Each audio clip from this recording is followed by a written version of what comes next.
Welcome back, everyone, to another episode of the Educational AD Podcast. We'll be right back with today's guest, but first, let's hear from our podcast sponsors. We want to thank Wall of Fame by Vital Signs for their support of the podcast. Wall of Fame is on a mission to bring your school's legacy to life. They've got a variety of interactive, touchscreen video consoles and an entire library of templates to help recognize the athletic achievements of your students, both past and present. Let them help you showcase your school's diverse history and your proudest moments, and go to vitalsignswalloffame.com. You can also email them at sales@vitalsignswalloffame.com for more information. That's sales@vitalsignswalloffame.com. We also want to say thanks to Sideline Interactive. Sideline Interactive's indoor scoring tables and video boards not only generate money for your department, but also create the ultimate game day experience for your athletes. Go to sidelineinteractive.com and schedule a live web demo and see their tables and boards in action. You can also email them at sales@sidelineinteractive.com for more information. That's sales@sidelineinteractive.com. See exactly what their fantastic products can do for you. We also want to say thanks to Athletic Surveys by LifeTrack. Athletic surveys are a quick, easy, and affordable way for you to collect comprehensive data that allows you to evaluate and improve your entire athletic program. We use surveys at our schools for years, and the feedback is almost always overwhelmingly positive, which is a tremendous tool to have when you're talking about evaluating your program.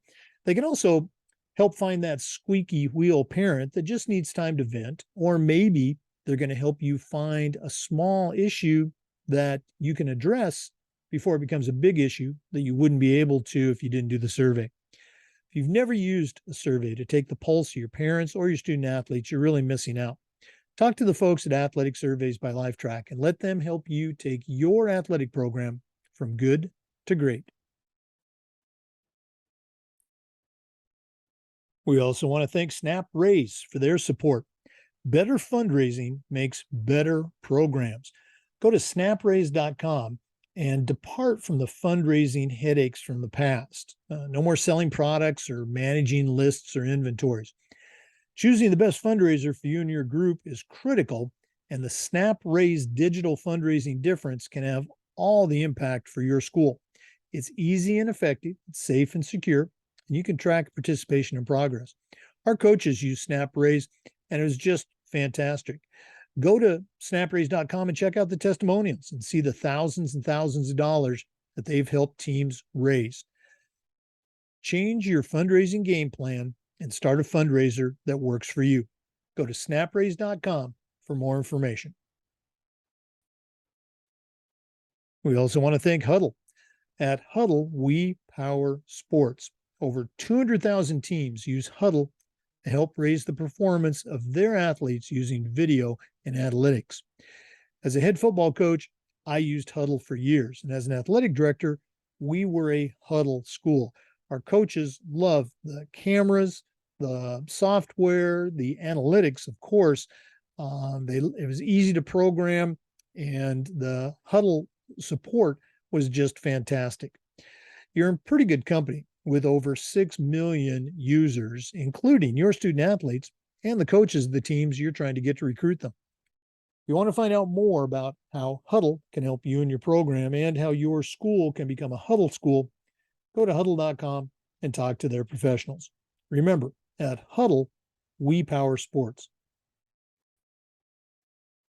We also want to say thanks to Final Forms, the industry leader in registration. And Final Forms is more than that. Final Forms is a team, it's technology, and they provide your stakeholders with compliance, communication, and risk management solutions. Final Forms can help your parents with things like policy reminders, physicals, and all the forms that go with athletics. Final Forms can also help with team communication, with attendance, and even certification management for coaches. And for athletic directors, Final Forms can help with eligibility, with rosters, and all the reports that come across your desk. If you want to take the next steps and find out what Final Forms can do for you, Go to finalforms.com/Jake. That's finalforms.com/Jake and find out how to become a member of the Final Forms team. We also want to say thanks to Hometown Ticketing, the trusted leader in digital ticketing. Hometown helps thousands of schools and organizations across the country seamlessly provide convenient digital ticketing options for their communities, their families, and their fans. Hometown Ticketing is the leading digital ticketing provider to schools and colleges. And to find out more about how Hometown Ticketing can help you and your program, go to hometownticketing.com and talk to their professionals. Hometown Ticketing, simple and easy online ticketing. And we want to say thanks to Gipper. Go to Gipper.com and see how athletic directors, coaches, and schools are creating world-class marketing content for their school's social media channels in seconds. You can do it on any device, and you don't need any design experience. It's so simple, even I can do it. We use Gipper to announce our podcasts. They created the backdrop for our podcast with a Gipper template. Go to Gipper.com and start creating world-class marketing content. Welcome back, everyone, to another episode of the Educational AD Podcast. We are truly visiting with a good friend today. We were both members of the very first NIAAA cohort experience. Our guest today is Michael Duffy.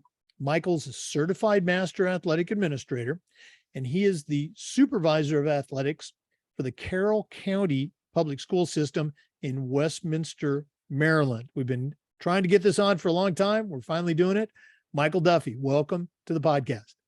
Thanks, Jake. It's great to be with you. Well, we were talking a little bit, before we came on. Obviously, for you, it's starting to get a busy time. For our listeners, we're recording this on July 22nd. So those fall workouts, if they're not already going, they're just around the corner. So let's get started. Michael, we always like to let our listeners have a chance to get to know our guests. So give us that quick bio, where you were born, grew up and went to college, and then we'll take a quick break and come back and hear about your career path. But what's the Michael Duffy story? Yeah, I grew up in just outside Baltimore, Maryland. I'm a Maryland guy, born and bred. I grew up in Towson, Maryland. I played sports growing up. I played just about anything we could. Played in the streets. Played pickup football, pickup soccer, not really much for basketball being due to diminutive stature. I loved playing sports all the time. Baseball was always I would say was my first love and continues to be, although I was not nearly as good as I would have liked to have been. In high school, honestly, right before high school, I switched everything up. Baseball kind of went out the window, and I broke my wrist. Unfortunate accident, just never recovered real well with it. So in high school, I tried to go play football, and I did. I wouldn't say I was particularly good, and I wrestled, and I had a great time. Then from there, I graduated from the University of Maryland, mostly intramural sports, just having a good time. I graduated with a degree in special education and went about and got hired as a special educator in a nearby county. And my second year, I decided that I was ready to try coaching. I was teaching in a middle school, and I applied to be a wrestling coach. And I'm not sure I was necessarily even greatly qualified for it, but they needed a wrestling coach, and they hired me. And the year after that, and we were bad. I mean, I would say I was an average coach, and I think we went 1-8 my first year. And the one was another team that was really, really bad. I was able to start to recruit some more kids. I moved to the high school, recruited an outstanding coaching staff. Biggest thing was we all had an opportunity to check our egos. And by year 5, I was really fortunate with a great group of kids and a great group of coaches. We were able to be really successful and win a state dual championship. So it's entirely based on kids and coaches. And that was also my first year where I got to be an athletic director. So I started as an athletic director I started in July of 2001. I stayed at that school, Mount Hebron High School, for 5 years. And then our position went to become a full-time administrative position. So I applied for that and got transferred to a nearby school. And I spent 13 years there before I had an opportunity to move to Carroll County, where I am now, to be supervisor of athletics for a school system with 7 high schools. And it's funny that we're doing this today, because today is the day number 1 of year 4. I started on July 22nd, 2019, just before COVID. And now here I am, as I said, day 1 of year 4 in Carroll County Public Schools. And it's just, it's a great opportunity. And I love it. And you talk about the cohort you and I did, and I'm sure we'll talk more about that, but that certainly helped fuel me to get this position. It was huge. Oh, very cool. I love listening to the stories. When you started talking about your wrestling, that first wrestling job, I think for many of us, those first jobs, they needed a coach, and we just happened to be there. We might not have been, coach of the year material, but every time somebody talks about that, wrestling coach experience with, let's say, a challenging team, we won't say a bad team. It makes me think of that movie. Did you ever see that movie with Paul Giamatti, Win-Win? Yes. Oh, but right, wrong, good or bad. That's my image of high school wrestling. And my high school, I play basketball, but our high school wrestling team was outstanding. So I digress. Our guest today is Michael Duffy, Certified Master Athletic Administrator, and he is the Supervisor of Athletics for Carroll County Public Schools in Westminster, Maryland. We're going to take a quick break, but we'll be back with a lot more. Please stay with us. This is the Educational AD Podcast. We want to thank our friends at Gipper for their support of the podcast. Go to Gipper.com and find out how athletic directors, coaches, and schools are creating world-class marketing content for their school's social media channels.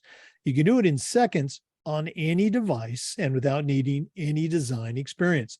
It's so simple, even I can do it. We announce all of our podcasts using Gipper templates.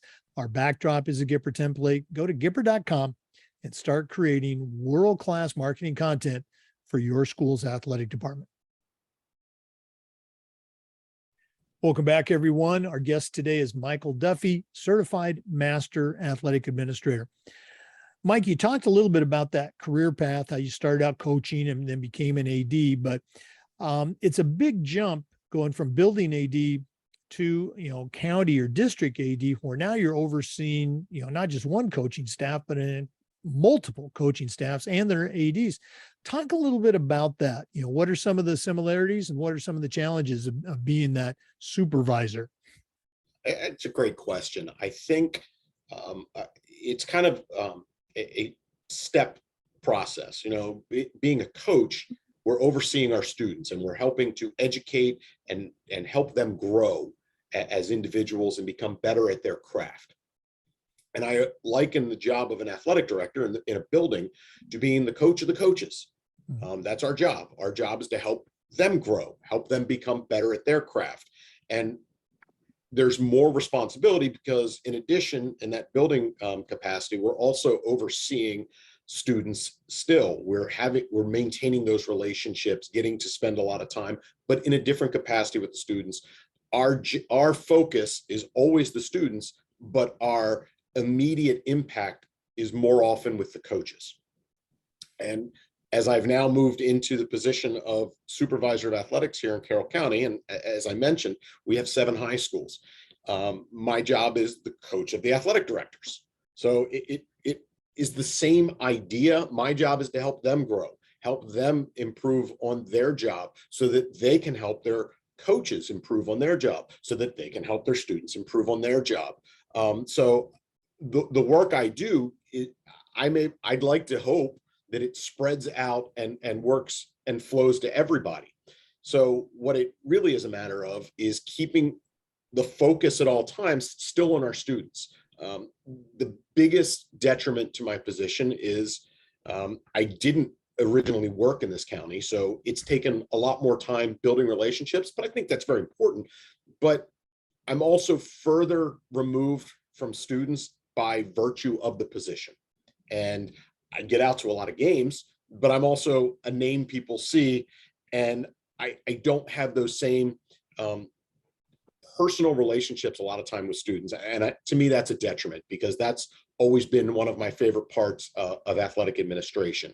I do have an opportunity to have personal relationships, but it's just not the same. And but as far as overseeing the entire county, it's setting that tone, working in conjunction with our Board of Education, with our superintendent, so that we can ensure that our program definitely hits the positive aspects of educational athletics. And that's always our focus.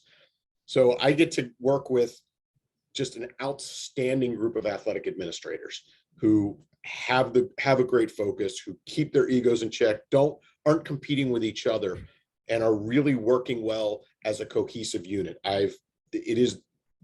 If I were to pick a team, they'd be my first 7 picks. It really is just an outstanding group. And for me, I'm very fortunate to work with them.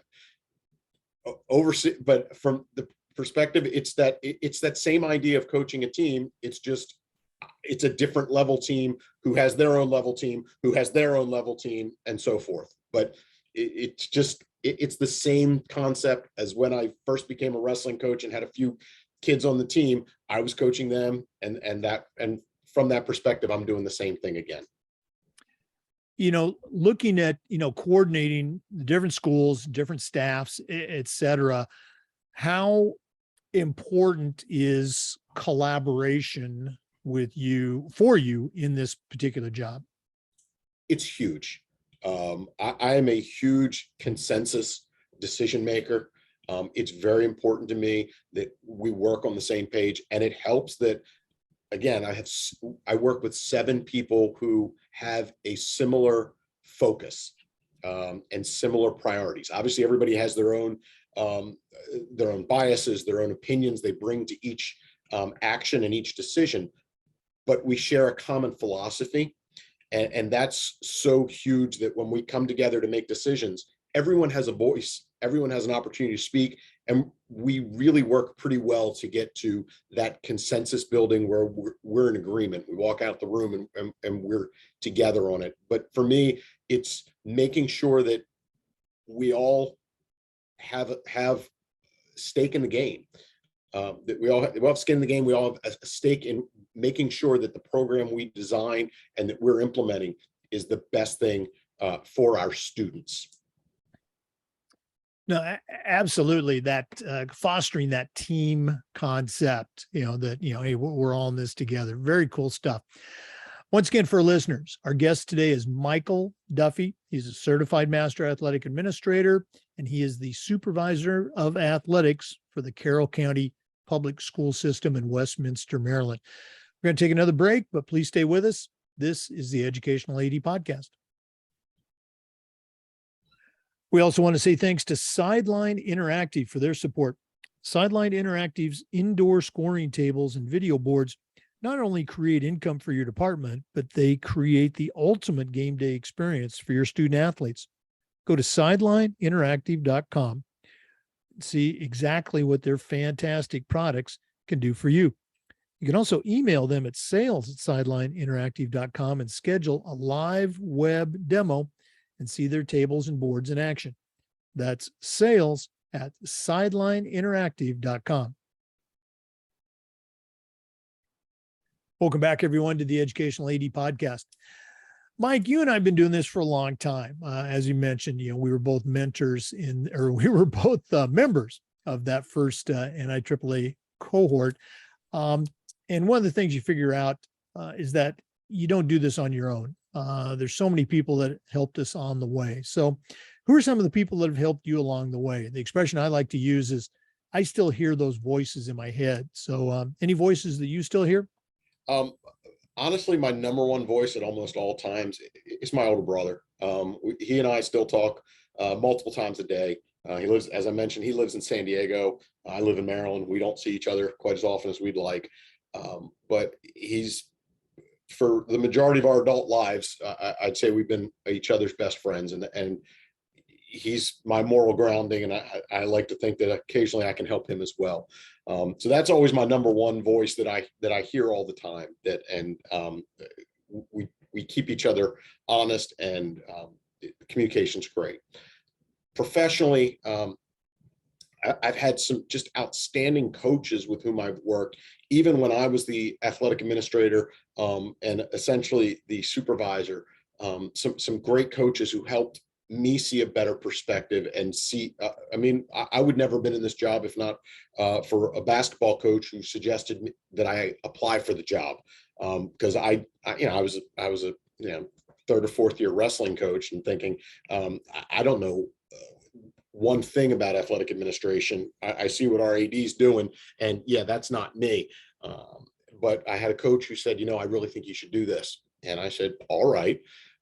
Because, shockingly, I did not go to high school or college and say, athletic administration is the way I want to go. I wanted to be a teacher. I wanted to be a special education teacher, and I was content to do that.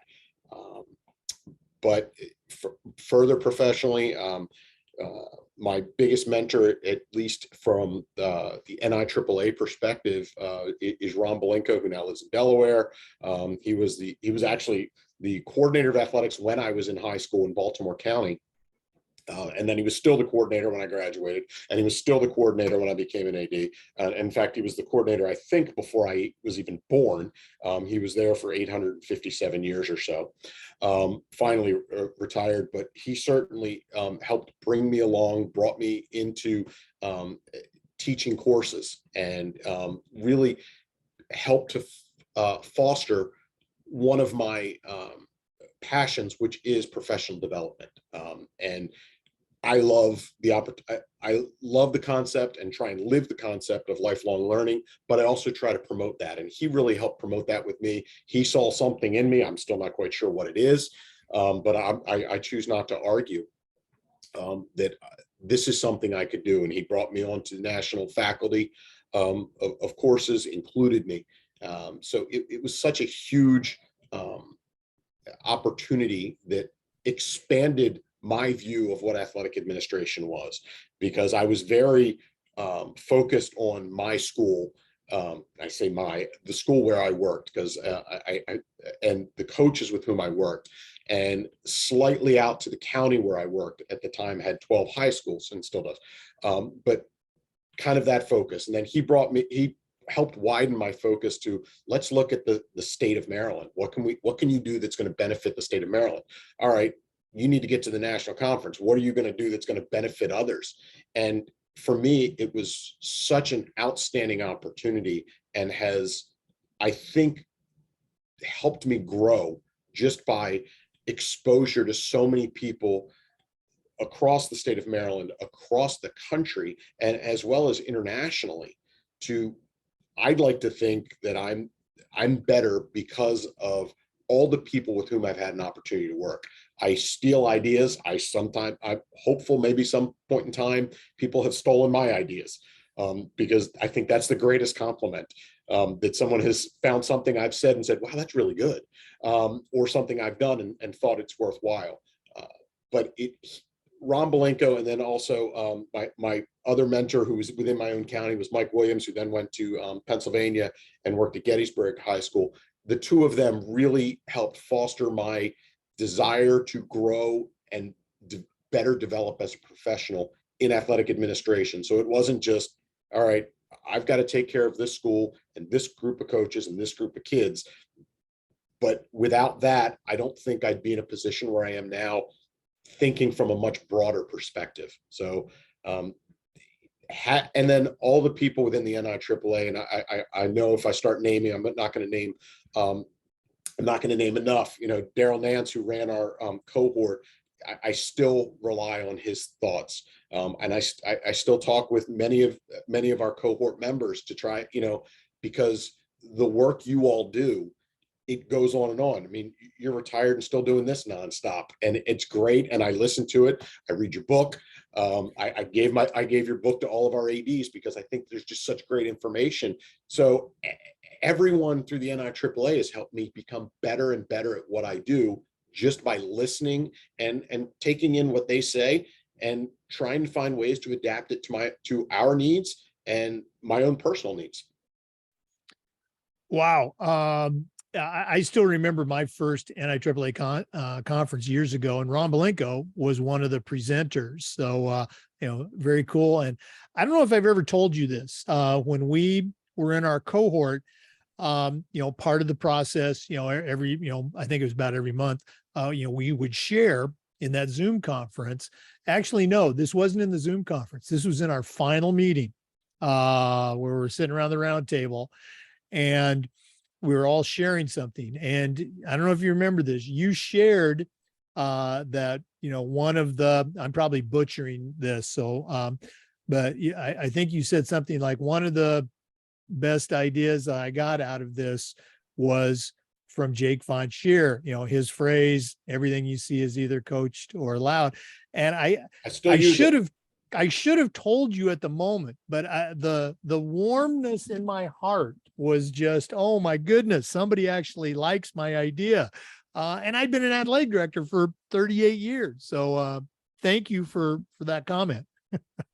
I still use that statement. I still give you credit for it. I never take it as my own, but it hits home so well and perfectly encapsulates exactly what I was thinking and couldn't find a way to articulate it. So I thank you for that, because it really does show us our impact as athletic administrators, as coaches of coaches.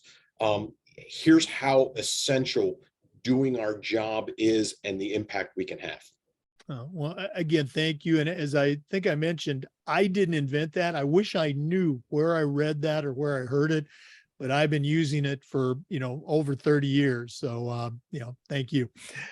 For our listeners, our guest today is Michael Duffy. He's a certified master athletic administrator, and he's the supervisor of athletics for I got to find it here, I'm having a mental moment, Carroll County Public Schools in Westminster, Maryland. We're going to take another break. I know that's a shock, but let's hear from our podcast sponsors. This is the Educational AD Podcast.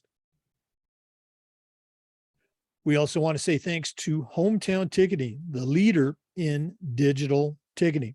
Hometown provides thousands of schools and organizations across the country and helps them seamlessly provide convenient digital ticketing options for their communities, their families, and their fans. Hometown Ticketing is the leading digital ticketing provider to schools and colleges. And to find out more about how Hometown Ticketing can help you and your program, go to hometownticketing.com and talk to their experts. Hometown Ticketing, simple and easy online ticketing. Welcome back, everyone, to the Educational AD Podcast. Mike, we've talked a bit about your journey with NIAAA. Obviously, the cohort is, I don't want to say that culminating experience, but it occurs later on in your career. But take our listeners back to the beginning. When did you first hear about NIAAA and your state association, and how'd you get involved? Honestly, it probably wasn't. People had talked about, our state conference when I first started, and I was a young father. I was busy managing family and school, and I thought I just don't have time. I really don't have time for this. I need to just focus on teaching, being an AD, being a coach, being a dad, being a husband, and not in that order. But these are my priorities, and this other stuff, maybe at some point I'll have time. And then a couple of the ADs in our county were saying, you should probably take a couple courses.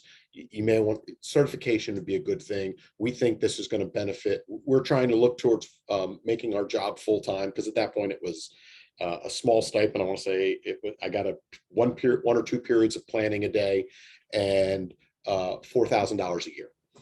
It really wasn't much. And so they're like, well, we think this is going to, and it had been that way for years and years, always been that way. It wasn't ever going to change. We think we might be able to go to a full-time position. It really help if everybody has some level of certification. I said, okay, well, I'll look into this. So I started to take a couple leadership training courses, and I thought, okay, well, this has some interesting information. And then that was when, as I mentioned earlier, Mike Williams and Ron Belenko kind of grabbed me and said, keep going, keep doing this. And I took most of the courses I was taking were online at that point. I think through Ohio University, I did 501 and 502. Dr. John Olson did a webinar or an online course of 504. And I took 506 actually in person, or maybe he did 506, I did 504. I remember the first time I finally took a course in person, and I sat for the, and I'd been doing this a couple of years, I sat for the CAA exam, and I walked out of the room and said, no, I don't think I got anything right. And a couple of weeks later, I got a call or an email, I forget what it was, that, hey, congratulations, you passed. And I remember having that feeling of excitement. I'd accomplished something, and never being one to be content, I said, all right, well, I need to keep going. Now I need to get myself to a national conference. And it was in 2005 in Orlando. So I said, I'm going. All right. And I packed up the family. We all went down. And I remember I took, I think, 4 LTIs during the time, which I had zero time to do anything else. I felt like I was sitting in class the entire time. And then the next year it was in Anaheim. I went out to Anaheim, and one of the instructors who was supposed to work with Ron Belenko, his flight got delayed or something, wasn't able to be there. Ron says, hey, I need you to come in and teach with me. I'm thinking, you're going to give me an hour planning to come in and teach a course to people from around the country and not look like a total buffoon? Sounds like a great plan.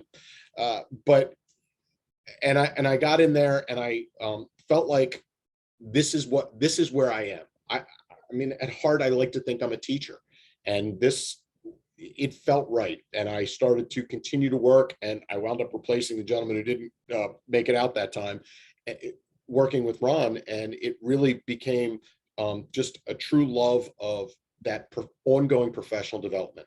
And I kept taking courses, and I then said, you know what, I'm going to design a project so that I can earn my certified master athletic administration, certification. It's very important to me. And that then combined my 2 biggest passions, which I said were professional development, and my number 2 one is student leadership. And I really focused on a project developing student leadership at the school level, because where I was, I felt we were lacking. So for me, it all just came together, and it was a series of taking so many courses, listening to so many other people, getting different perspectives, and that national exposure, I think, really helped to it congealed. And wow, this all makes sense now. It wasn't that LTC 501 turned on the light bulb. It wasn't LTC 709. It wasn't, it was sudden. It was all this combination of the many, which finally got me to go, wow, it all works together so well. And it helped continue to make me think of, what can I do that's going to make this better? Because I try and say, my job is great, but my job is to leave it better than when I got here, wherever I am. And is what I'm doing a quick fix, or is it long term? And sometimes they're both okay. But the NIAAA, the state association, and the many people with whom I've worked over the years, it's really helped me to see, how do I make it better? How can I pay it forward? And sometimes it's mentoring new ADs. Sometimes it is, sometimes it's listening. For me, it's so many different things, but it really, really has been important in my professional growth to have these associations expose me to things that maybe I was not thinking, or with your statement about everything we see is either coached. I've substituted the word tolerated. You go with allowed, whatever. But helping me see things from a different perspective has really been great for my professional growth, and I'm hopeful that I'm then able to help others grow as well through it. Oh, great story. I love listening to these. Our regular listeners hear me say that all the time, but it's true. And my path was, similar but different. I took my first LTI course kind of on a whim. Our state association was sponsoring it during the summer, and I was hooked immediately. The whole professionalism of the instructors, the certification steps, et cetera. I came home, signed up for the rest of the required courses that fall, took them all online, flew to Dallas that year for my first conference and sat for the exam, had the same feelings. I knew I missed everything. And sitting in another LTI course there in Dallas, talking with some other ADs, got the genesis of the idea for what became my CMAA project. And I was also in student leadership. So just great. Really appreciate you sharing that. And I think it's important for our younger ADs to hear about the journeys that, old guys, like you and I take.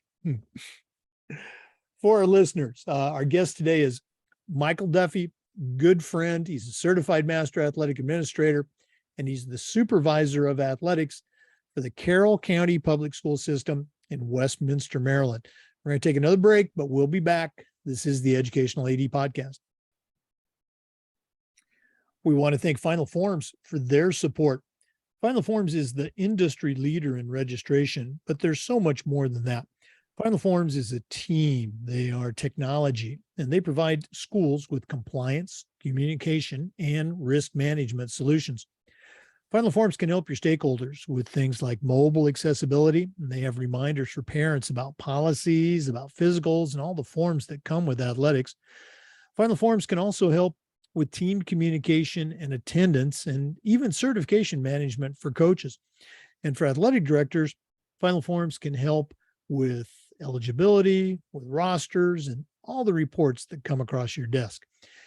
It's time for you to talk to a team that's walked in your shoes. To take the next steps and find out what Final Forms can do for you, go to finalforms.com/Jake. That's finalforms.com/Jake to get started with the Final Forms team. Welcome back, everyone, to the Educational AD Podcast. Michael, one of the things we try to do with the podcast is this idea of sharing best practices. So I'm going to put you on the spot. What are some things that you do at your schools, or maybe you've seen at other schools, that when you take a step back, you go, boy, we really do a great job with this? Do you have any best practices you can share? Well, if we have best practices, we have growing practices. And I think one of the things that we're implementing this year, and I'm really excited about, is a mentor coach program. And we've been designing it. And when I got hired, that was one of the things I said I wanted to do. And then COVID stepped in before my first year was over. So as I'm starting year 4, I feel like we're almost back. We're almost on solid footing for year 1. But that's okay. But I'm really excited about what we've designed as a mentor coach program. We were able to find funding for it. And we're putting in a mentor coach at each school for each season. And their job is to spend time and work with our younger coaches, but also keeping track and touching base with our more experienced coaches as well, with helping them to navigate a lot of the pitfalls that newer and younger coaches find themselves in which they find themselves. Because what I have found is the things that keep us the most busy with decisions of coaches have nothing to do with X's and O's. It has to do with what I would like to say is what were you thinking? And one of the things we wanted to do was try and help people be prepared and work through those issues by having someone work with them so that I'm not spending the next 2 weeks cleaning up, but what were you thinking? And finding experienced coaches who are out of season or retired, whatever, but in the building, who know their craft, who are good, to help those coaches really come along. And we've set up a framework. We've set up, a form to help document what is being done. Because, for example, with a football coach, I don't have to, I know what they're doing. I can go and watch a practice. I can go and watch a game. I can see what they've done. With a mentor coach, I may not be able to necessarily see what they're doing. How do I know their impact? So we've spent a lot of time over the last year developing something that we're really, really excited about to be starting in the next few weeks, to better prepare our those younger and newer coaches for all the stuff beyond the X's and O's, how to run a parent meeting, because that first impression is huge. How to deal with team selection. How do you sit there and tell a sobbing kid whose entire life revolves around the sport that, wow, I really appreciate what you did. However, this is not, you're not on this team. You're not going to be able to make this team this year. And it's tough. And it's no one likes to tell people no. No one likes to give bad news. None of us wake up in the morning and go, boy, I'm looking forward to ruining some kid's life. It's more of, wow, but sometimes we need to make those hard decisions. We need to have those difficult conversations, but we need to do it from a human perspective. And being cold isn't always the right thing to do. It rarely is. So all those things we're trying to work with our coaches, and our mentor coach is one thing that I'm really excited about. Other best practices, I'm a huge proponent of ongoing professional development.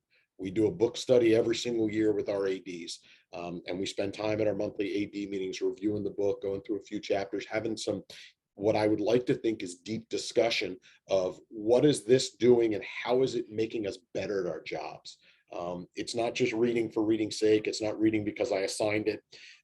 It's more of reading of how can we help each other to grow, because of our 7 athletic directors and myself, I'm not the oldest. I'm not the most, well, actually now I am the most experienced. The other ones have since retired.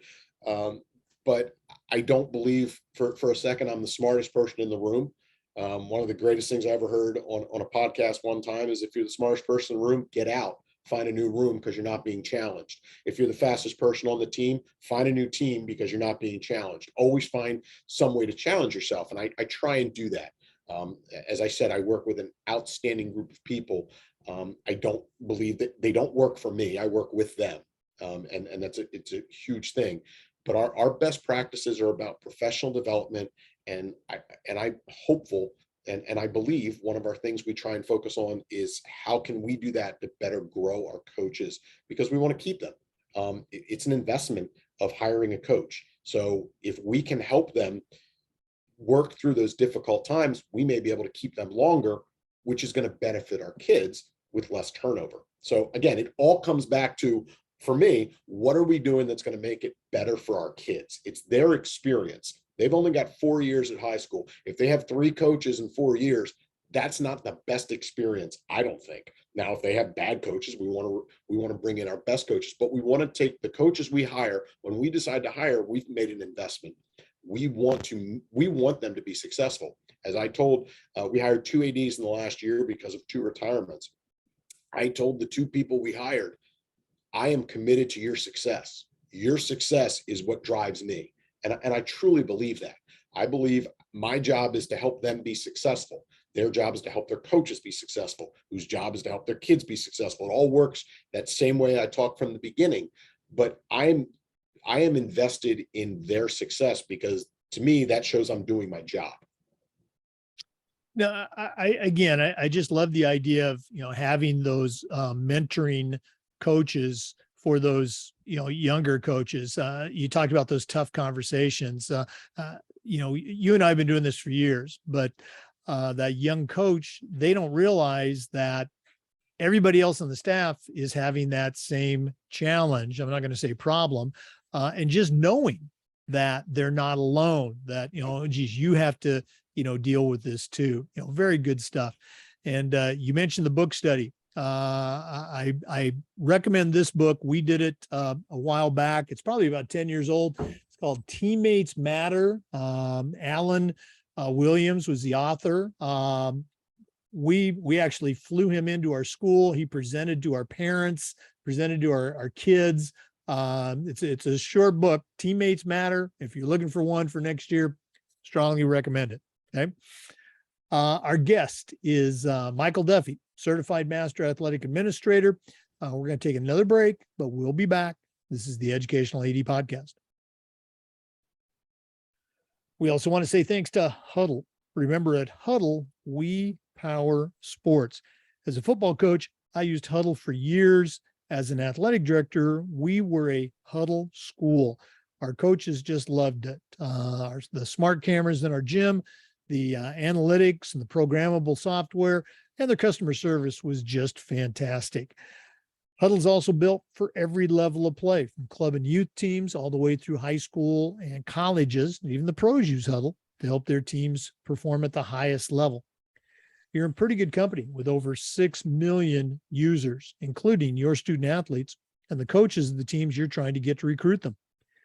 If you want to find out more about what Huddle can do for you and your program and how your school can become a Huddle school, go to huddle.com and talk to their experts.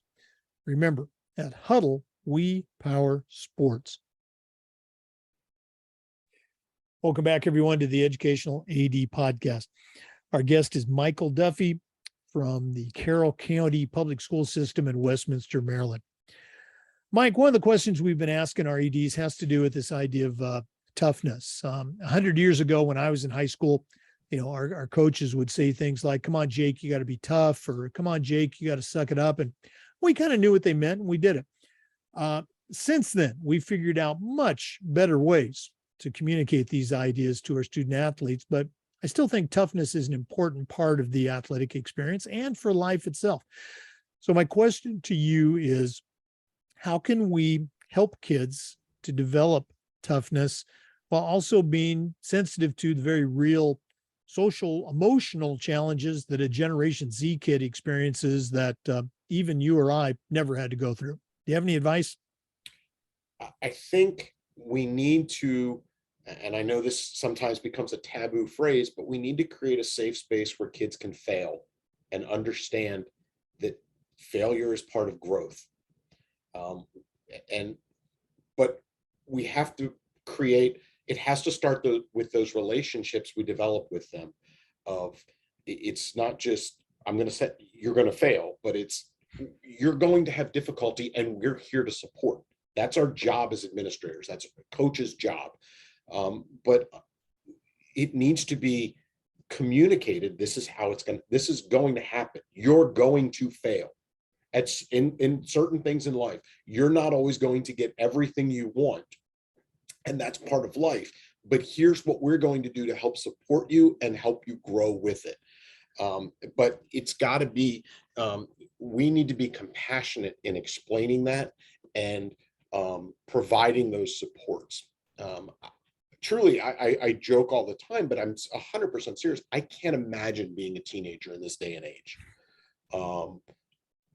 I think of having the entire world at your fingertips. I remember, we used card catalogs, we used encyclopedias. We didn't have Google was a crazy word for a one with a million or 1,000 zeros after. Right. It wasn't my source of all information that I could ever imagine. So it's much more difficult. I was talking to in fact, my brother the other day, and I was explaining that, I remember working with my daughter to get her license and practicing driving, and sometimes she wants to, sometimes she doesn't. I said, I can't imagine I wanted to get my license because it was my way of escape. And I was saying that to my wife as well. And her response was, well, they don't need a car to escape. The escape is in their hand on a computer or a phone. And it's a very different world than a lot of the coaches. And certainly many of the athletic administrators, because athletic administrators tend to be a little older than the coaches, not always, in which we dealt and grew. So it's understanding that being tough is a different frame of mind. And sometimes getting through the day can be tough. And, it's easy to say, oh, the kids today, they don't understand how rough it is. This, we worry about this heat and we worry about that. And we should. we've learned and we've grown, and we've gotten a better understanding of how the body works, how we react to different stimuli, and we should, and our education our understanding of education has changed, and and athletics needs to adapt to that. So I think the most important thing we do to understand and encourage toughness is to make it okay to fail without being a failure. That, okay, it's growing from the setbacks and providing our kids an opportunity to find success, but understand that when there's not success, it's not the end. In every contest, there's a winner and there's a loser. That doesn't mean the team who loses is doomed for life. And helping them to understand, let's keep things in perspective so that they can, for me, it's really all about growth and becoming better. And we develop that toughness through dealing with the setbacks and coming back stronger. But it has to be with the support of the adults who are helping to oversee that. Yeah, you're so right. Sports itself is, overcoming those challenges and those hardships for, hey, we love playing it. No, by the way, we like to win too, but it's fun doing that, meeting those challenges. But you need to communicate all of those components, to the kids and sometimes to the parents too, because the parents are fearful of their children failing. Forget about the kid. Great stuff. Once again, our guest today is Michael Duffy, Certified Master Athletic Administrator and the Supervisor of Athletics for the Carroll County Public School System in Westminster, Maryland. We're going to take another break, but we'll be back. This is the Educational AD Podcast. We also want to say thanks to Snap Raise. Go to snapraise.com and check out their fundraising platform. Better fundraising makes better programs. And snapraise.com gets you away from the fundraising headaches of the past. Our coaches use SnapRaise, and it was just tremendous. And choosing the best fundraiser for your group is critical. And the SnapRaise fundraising difference includes it's easy and effective, safe and secure, and you can track participation and progress. Go to snapraise.com and check out their testimonials and see the thousands and thousands of dollars that they've helped athletic departments and teams raise over the years. Change your fundraising game plan and start a fundraiser that works for you. Go to snapraise.com and see how they can help you and your program raise thousands of dollars. Welcome back, everyone, to the Educational AD Podcast.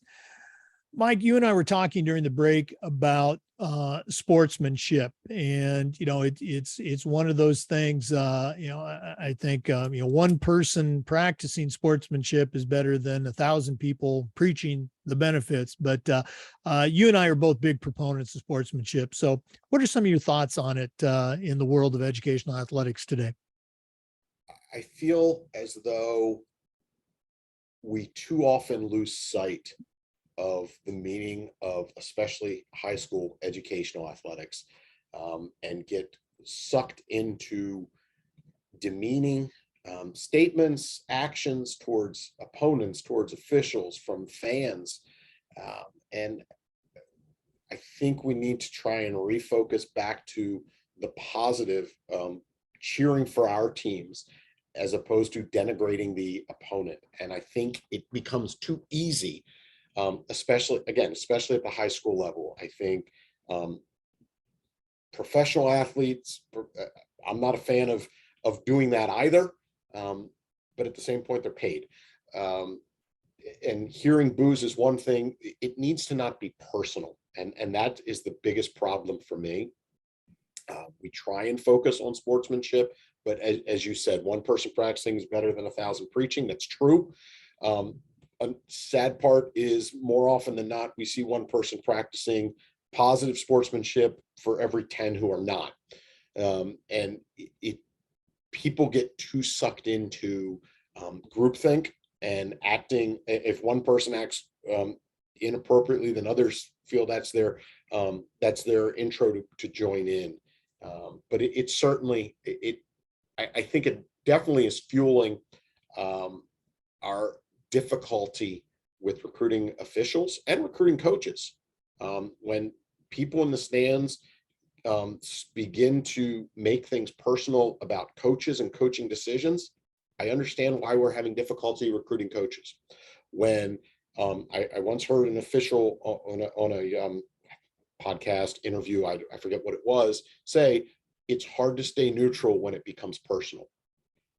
Officials' job is to show up and be perfect on day one and get better from there, which is an impossible standard. And people don't understand and often don't respect the amount of work that officials have to put in just for a high school athletic event. It's not as simple as show up and make the calls, which of course half the calls are wrong for one team. So it really has become a difficult thing. I know in Maryland, one of the things we've tried to do is have officials appreciation weeks where we actively encourage, where we do presentations for the officials before the games to make sure that, we're reminding everyone of how essential they are. Without officials, we don't have high school sports, and it really falls very much in line with that sportsmanship component. But it is very, very concerning when we look across the country at actions that are taken against officials, attacks that are taken at youth leagues, in summer leagues, in high school leagues. I understand why people don't want to do it. And our students, I think, in the moment, in the game, those who are participating understand it. Yes, they get frustrated at calls, but they understand how essential their officials are. I think when it comes down to we start to lose games, maybe other people will start to realize it.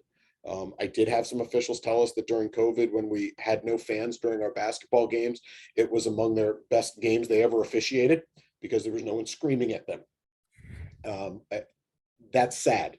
It's disappointing, but I think we have an opportunity to turn it around and try and show the benefits of sportsmanship, show the positive ways of doing things, encouraging, rewarding those who behave appropriately, who are doing the positives, who are cheering for their team, again, as opposed to negatively cheering against the other team. And I get it. We love our teams. Few people, I tend to be one of the few, but few people go to a sporting event without a vested interest in one team beating the other. Since I oversee 7, it's rare that I go and start cheering for one over the other. It's only when they play their non-conference games I get to do that. But it's really a matter of, we need to remember that ours is an extension of the classroom, that we are part of that educational experience, and it's a learning opportunity for the students on the field, or the court, or the mat, or the track, or whatever other surface, or playing facility. But it's also a learning and growth opportunity for those in the stands to try and see, this is what high school sports is. This is what separates us from club sports, from youth league, from adult league, from professional, from college. And if you ask me, ours is the best. We have the best product available. The amount of money that gets spent on high school sports from local school systems is an amazing bang for the buck, because high school sports often don't get huge amounts of money. So the amount that we're able to provide for the amount that is invested, I think, is huge. We need to showcase why we're so good and teach people how sportsmanship is essential to that. Again, just spot on with all of those comments. And I wish there was a study on this. I've got a couple of researchers that are involved, as guests on the podcast. I'm going to ask them this question. I think the effect of, and this is all anecdotal, as a player, as a coach, as an AD, I think the effect of cheering for your team has obviously a tremendous positive impact on their play and their attitude and all of that. I think the booing of the opponent, at best, I think it's neutral. I don't think it has an impact on, let's say, our team. And I really think it detracts from, let's say, the home team's ability, to focus and execute and achieve, far and away more detrimental than if they put all that energy into cheering. So I'm going to ask my research friends about that, if there's been a study done on the effects of cheering versus booing. Okay, great stuff. Mike, this has been so cool, reconnecting with you. We see each other at the conferences, and I know I gave you a hard time about ducking me about being on the podcast, but it's been great to reconnect. But we're not done yet. We always wrap up with our athletic director toolbox segment. So we're going to take a break. We're going to hear from Athletic Surveys by Lifetrack, who sponsor this segment. And when we come back, we're going to find out what Michael Duffy is going to put in his athletic director toolbox. Please stay with us. We do want to thank Athletic Surveys by Lifetrack for sponsoring the athletic director toolbox segment. Athletic surveys are a quick, easy, and affordable way for you to collect comprehensive data that allows you to evaluate and improve your entire athletic program. We use surveys for years at my schools, and 95% of the time, the feedback was overwhelmingly positive, which is a tremendous tool to have if you're talking to a parent or maybe a board member about the value of your athletic program. At the same time, they can help give that squeaky wheel parent the opportunity to vent. And maybe that squeaky wheel parent actually reveals a small issue that you can address before it turns into a bigger issue that you never would have known about if you hadn't done the survey. Go to athleticsurveys.com or shoot them an email at info@athleticsurveys.com to get started. If you've never used a survey to take the pulse of your parents or your student athletes, you're really missing out. Talk to the folks at Athletic Surveys by Lifetrack and let them help you take your athletic program from good to great. Welcome back, everyone, to the Educational AD Podcast. Our guest has been Michael Duffy, Certified Master Athletic Administrator. Well, Mike, we've established that you certainly know your way around the world of athletics, but right now, I'm going to challenge you to send out a brand new AD on the very first job, but I'm only going to let you put 3 things in their toolbox. What 3 items are going to go in Michael Duffy's athletic director toolbox? For me, I think concepts and ways of doing things, and there's 3 that they all work around being honest. So when I say them, the first one is honest presence, truly being present, which means when you're meeting with people, you're not on your phone, and I'm as guilty as anybody else of staring at my Apple Watch too often. So I put myself on do not disturb a lot. But that honest presence that I need to, when I'm here, I'm here. And it really is such a huge component of how we need to do our jobs. We are so connected electronically to everything that is going on in our lives and around the world. But sometimes we need to be honestly present in what we're doing. And when we're doing our jobs and working with people, that's one of those times that we need to be there. Part of that presence is also the separation, that there needs to be personal time. It is, and again, I'm extremely guilty of being the workaholic that if I wake up at 2 a.m, I immediately check my phone and start to look for information and what did I miss, and what calls and how do I deal with it. So I get it. As I said, I'm guilty. I'm guilty of all the things I tell people not to do. I missed a lot of things with my kids growing up because I was at everybody else's athletic events, and I knew that at the time. I recognize it now. But there's only so many hours, and we need to have that separation. I've gotten a lot better at it. Still not as good as I'd like to be. So the presence, group those together, but that honest presence and separation, that is the one, that's number one. The second one is, again, honest communication. Everything about our jobs is communication, but it's not enough just to give we never like breaking people's hearts or providing bad news. Nobody looks forward to that, but we need to be honest, because that's essential in how we do our jobs. But clear and honest communication is so essential. Making sure I read every email usually 3 and 4 times before I send them, because I want to make sure that I'm not sending a tone I don't want, that I'm clearly communicating what I want it to say, that I try and be factual, but that I'm also honest. And when I'm sitting down with people, it's looking people in the eyes, being aware of body language. All of that falls into communication, listening, actively listening to what people are saying. So for me, it's that honest communication is such an important thing.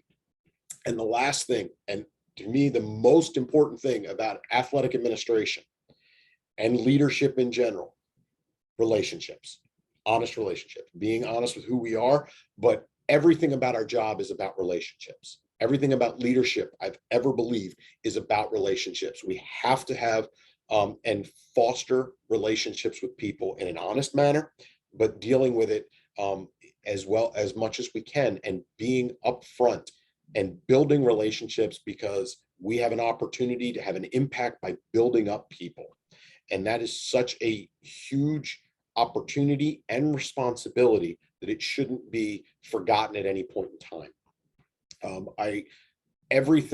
When I work with students about student leadership, when I work with other athletic administrators, when I work with coaches, I constantly try and drive home the importance of relationships, because the greatest coaches, you can know every single X and O and draw up the greatest plays that have ever been imagined and have all kinds of great things. But if there's not that relationship, if the kids don't understand how much the coach cares about them, it's not going to be as effective. It really isn't. I remember my playing days. I don't know that at that point in time I cared as much about relationships. The world is different, as you and I have just had that conversation. Building relationships is essential to growth, and we want our students to grow. We want our coaches to grow. I want our athletic administrators to grow, but it all gets done through fostering and growing those relationships, so that people can feel that safe space I mentioned earlier, to have to experience failure in order to grow and become more resilient, become better at their jobs. And it's all about how do we deal with those things. So for me, it's truly about the presence, communication, and relationships. Those are the 3 things I would want anybody to focus on when doing their jobs. Wow. Again, really great stuff, really cutting to the heart of what we do with kids and coaches and mentoring and leadership. Very cool. Mike, thanks so much for sharing. If one of our listeners wanted to reach out and pick your brain a little bit more, and listeners, I certainly encourage you to take advantage of this great resource. What's the best way that they can get a hold of you? My email is the easiest way. It's mlduffy, Duffy, at carrollk12.org. And Carroll is 2 R's and 2 L's. CARROLLK12.org. mlduffy at carrollk12.org. That's the best way to get me. And as I mentioned, I'm not really good at separating myself as much as I'd like to be. So I get my emails all the time. Okay. And for our NIAAA members, that information's also on the NIAAA portal as well. Michael Duffy, thanks so much for being on the podcast today. Thanks, Jake. Good to catch up with you. Thanks for giving me this opportunity. It was I really appreciate it. Oh, no, absolutely. We're very glad that you took time to be with us. For our listeners, remember the Zoom recordings of each interview get uploaded to the Educational AD Podcast YouTube channel. We appreciate you listening today. Come back again next time for another episode of the Educational AD Podcast. And before we go, we want to say thanks to Sideline Interactive indoor scoring tables and video boards. Our school was one of the first in Florida to have a sideline interactive indoor scoring table, and it was just fantastic. We used it, of course, for home games, but used it for pep rallies, for signing ceremonies. Tremendously versatile tool, and the customer service was just outstanding. Go to sidelineinteractive.com and see exactly what their fantastic products can do for you. You can also email them at sales@sidelineinteractive.com. Schedule a live web demonstration and see the tables and boards in action. That's sidelineinteractive.com. Once again, we appreciate you tuning in today to the Educational AD Podcast. We'll see you next time. Thanks for listening.